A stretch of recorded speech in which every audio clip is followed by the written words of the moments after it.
تک عدلیہ آزاد نہیں ہوگی، جب تک میڈیا آزاد نہیں ہوگا، جب تک کرپشن کا خاتمہ نہیں ہوگا، اور جب تک لوگوں کو یہ احساس نہیں ہوگا کہ وہ کس نظام کو چلانے والے ہیں۔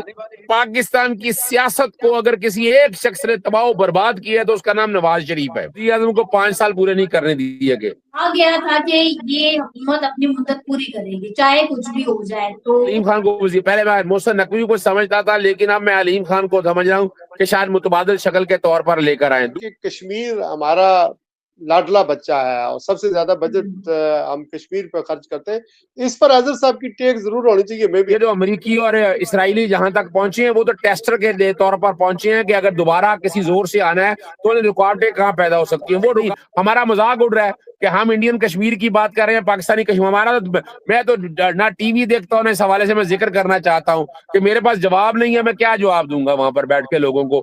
تو یہ ٹائم ایک ایسا ہے، اور یہ بھی یہ بتا دوں آپ کو، دیکھیں میں نے پچھلے اپریل میں کہہ دیا تھا کہ نون لیگ کی حکومت چلی جانی ہے، پیپلز پارٹی کے پاس آ جائیں گے، اس کے وہ حالات بھی حکومت بنے گی اور اس میں ٹیکنوکریٹس آ سکتے ہیں، صدر بن سکتے ہیں، فیلڈ مارشل شاید، اور دیر تک اور وہ نعرے لگے ہیں جو نہیں لگنے چاہیے تھے۔ حکومت کے معاملات پر بات کرنے کی اجازت ہونی چاہیے۔ السلام علیکم ناظرین، امید ہے کہ آپ سب خیریت سے ہوں گے۔ ناظرین آج ہم بہت ہی امپورٹنٹ ایشو کے اوپر بات کرنے جا رہے ہیں، ایشو نہیں بلکہ ایک مدعا کہیں گے، اور اسی کے اوپر آج ہم محفل گفتگو ہوں گے۔ اور ہمارے ساتھ جو معزز مہمان تشریف فرمائے ان کا تعارف کرواتی چلوں۔ ہمارے ساتھ شیراز خان صاحب سینئر اینالسٹ ہیں، سینئر صحافی ہیں، آپ سب واقف ہیں ان سے، ہمارے ساتھ موجود ہوں گے۔ اور ساتھ ہی ہمارے موجود ہوں گے لائن کے تھرو میں جوائن کیا ہے اس وقت لاہور سے اشرف شریف صاحب نے بھی، سینئر اینالسٹ بھی ہیں اور یہ لکھاری بھی ہیں، وہ اچھا لکھتے بھی ہیں۔